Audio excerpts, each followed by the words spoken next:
kind of films I've been making over the past few years, like Red Alert, The War Within, Staying Alive, Aur Me Sindhutai Sabkal, or currently what I'm working on, a freedom fighter's story called Gaur Hari Dastan.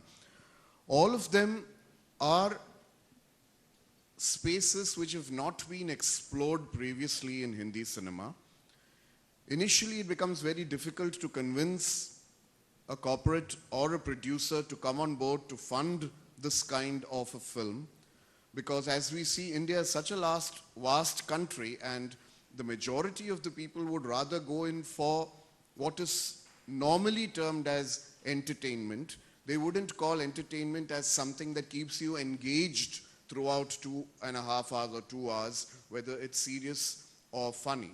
So after I get through those first stages of trying to get a producer to fund this kind of a project, for me the most important thing is that if I'm trying to do a film that's realistic, that's authentic, I'd better make it realistic and authentic, because these were the people I dealt with were real people. They were living people, and I couldn't sort of afford to compromise on their lives or bring in the formula to sell it to a wider audience. So that's the other, the so-called blockade in your way. But then what I realized was, when I took Me Sindhutai Sabkal, after making 8 Hindi films, I make a regional film in Marathi for 1 crore of rupees, which also included a shoot in San Francisco, and I take it to all the markets in the world, and I realize that it's not the language that matters. The language eventually becomes just a subtitle for an international audience.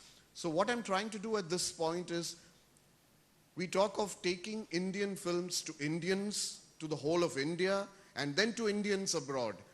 I feel that with the right subjects, we can truly make Indian cinema international the way we want to, and not the way it is right now, with just the Indian diaspora abroad trying to patronize these films. There is much more than 100 crore market for Indian films if you actually tap the international global market. Today, a country as small as Iran, which we call economically backward, makes the best cinema in the world. We don't call it Iranian cinema. We call it world cinema. We call it global cinema. We call it international cinema. That is where I'm making a very humble effort to reach out, because that is the space that very few people have occupied today. Whilst we are in the rat race for the 100 crore plus collections, I would rather occupy this space and see Indian cinema 5 years down the line on a truly international platform. And